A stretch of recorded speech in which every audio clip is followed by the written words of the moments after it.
Bonsoir une fois de plus, chers amis. Blé Goudé porte plainte contre celui qu'on peut appeler Cissé Saint. Le 22 août, voici donc en fait l'accusation qu'a porté Cissé Saint à l'encontre de Blé Goudé. Le 22 août 2024, Cissé Saint nous dit ceci. Charles Blé Goudé, accompagné de Roselyne Bly, un certain Saraka ont été reçus par Masséré Touré, nièce de Alassane Ouattara. À l'ordre du jour, un partenariat du COGEP avec l'ORHDP et des compensations financières pour le COGEP.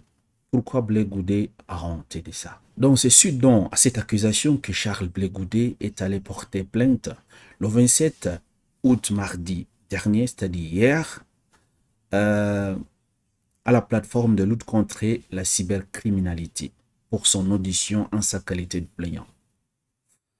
Donc, Charles Blé Goudé actuellement refute toutes ces accusations. Il dit qu'il n'est pas allé négocier quelque chose avec Alassane Ouattara ni avec le RHDP. Mais avant donc de comprendre bien cette histoire, prenons même le refus catégorique de Charles Blé Goudé après donc son audition. Vous ressortez à l'instant des locaux de la PLCC. Est-ce que vous pouvez éclairer l'opinion sur ce qui ressort de l'action que vous venez de mener? Merci. Je suis médecin de Paga, avocat, conseil de M. Charles Blé Goudé. Suite à une plainte hier, M. Charles Blé Goudé a été reçu ce jour, mardi 27 août 2024, dans les locaux de la PLCC pour son audition en sa qualité de plaignant. Il y a quelques jours, une publication est parue sur les réseaux sociaux contenant des informations totalement inexactes et diffamatoires pour M. Charles Blé Goudé. Cette publication, dont l'auteur est M. Cissé Saint, a été relayée par un dénommé Souleymane Sen.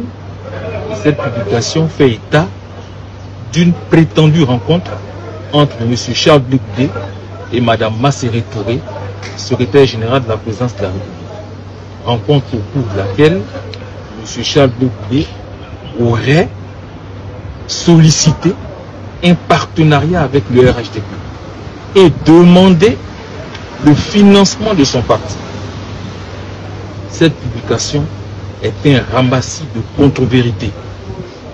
Jamais M. Charles Blé Goudé n'a rencontré Mme Masséré Touré. Jamais M. Charles Blé Goudé n'a demandé le financement de son parti politique. Toute cette histoire procède d'une pure fabulation de son auteur. M. Charles Blé Goudé, que vous voyez ici, veut être présenté par les auteurs de ces publications comme une personnalité politique peu crédible, déloyale et guidée par des intérêts matériels. Vous voyez bien la référence qui n'est pas anodine au financement de son parti politique. Alors, chers amis, l'on va donc se poser la question de savoir s'il refute catégoriquement tout ce qu'on l'acquise, en fait, que il veut de l'argent, il veut donc, je ne sais pas, faire une coalition avec le RHDP, le parti, n'est-ce pas, de Alassane Ouattara. S'il a plus de l'argent, parce que nous savons tous comment est Charles Blé Goudé, depuis qu'il est revenu de la Haïla, il a changé au fait.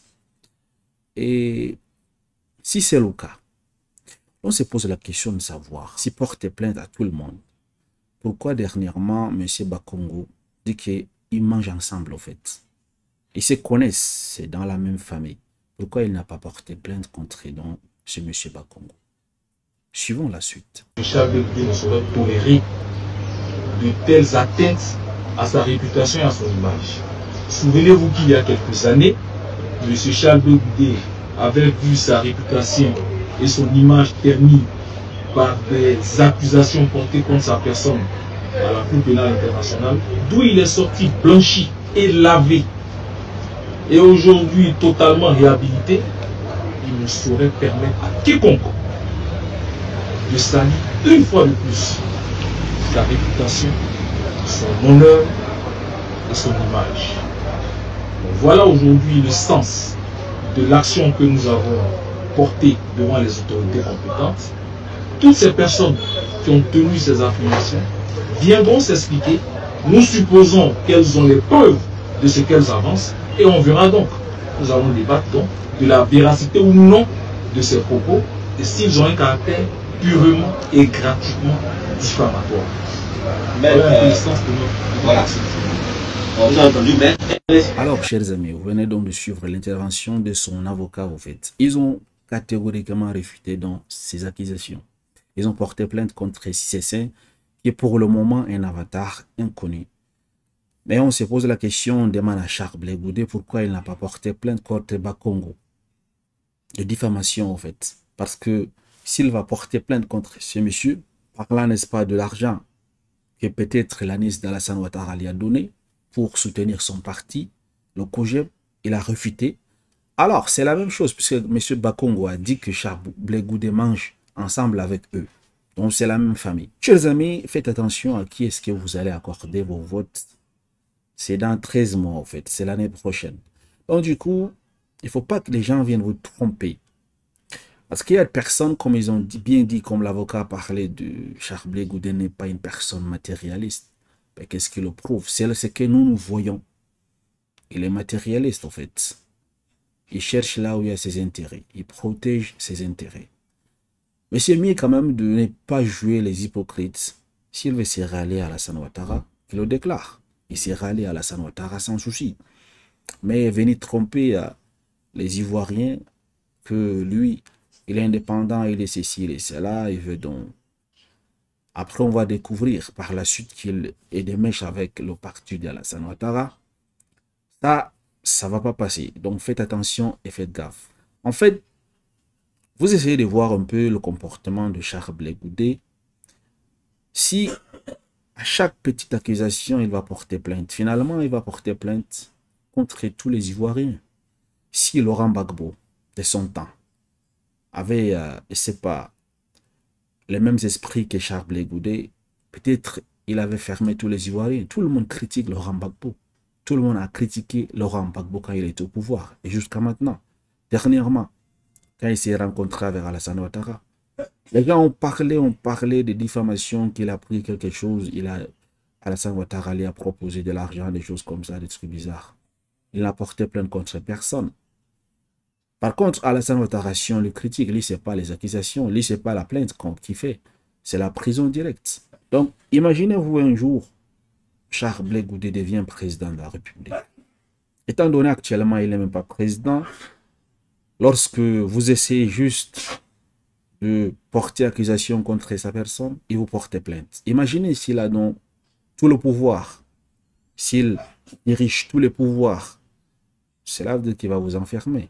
Il n'y aura plus, n'est-ce pas, la liberté d'expression en Côte d'Ivoire. Voilà. Et tout ce que j'ai à dire, c'est de faire attention, parce que les élections approchent. Et vous savez, tous des personnes essaient d'afficher, de montrer un côté positif de leur côté, en fait. Mais en réalité, ils sont en train de jouer double jeu. Ils partent, ils signent des pactes avec le diable, ils mangent de l'argent, on les propose des postes.